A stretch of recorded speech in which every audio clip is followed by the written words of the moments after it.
Here's your paycheck. Oh, yeah, my first paycheck. All right. What the?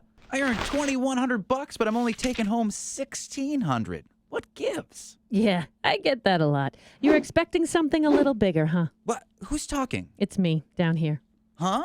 There's a reason your take-home pay isn't higher. Taxes. Man, I hate taxes. Hold on there, big guy. Just like I'm your income, taxes make up the government's income. Without taxes, our government couldn't provide services that people want and need. Yeah, but where do all my taxes go? Funny you should ask. If you got a minute, I'll tell you the story of your federal taxes. Yeah, geez, sounds thrilling. But bummer, I've got that combo colonoscopy root canal. Sit down and listen. Did you know that the U.S. federal budget is more than $3 trillion?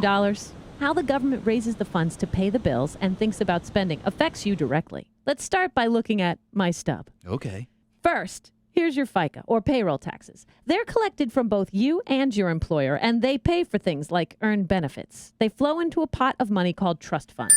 Now, let's look at your federal income taxes. They go into a much larger pot of money called the federal fund. Between your FICA taxes and income taxes, folks like you are the government's main bill payers. Now let's talk about borrowing. When the government spends more than it takes in, it has to borrow. Borrowing, the deficit, is larger when the economy is bad. More people are unemployed and paying fewer taxes, and there's more need for government services. Borrowed money contributes to the federal fund as well.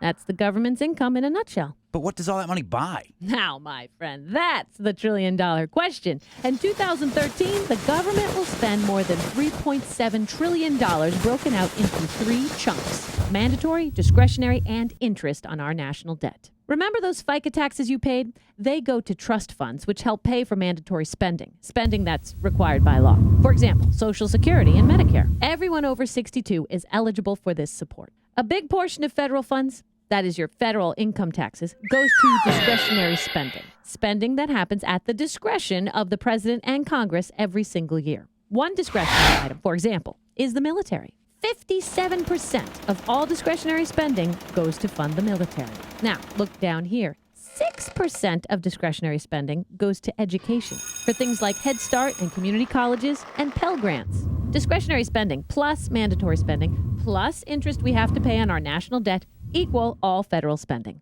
But the story doesn't end there. States and cities and towns count on a sizable chunk of this federal money. People like you also get money from the federal government when you need it, in the form of support like unemployment and disability insurance. In 2010, folks in Colorado received an average of $4,081 each. Any questions? Yeah, but what does any of it do for me? Really? Just a few things like making sure you breathe clean air and drink good water, making sure all people have access to affordable housing, funding for your favorite national park, cancer research, and elder services.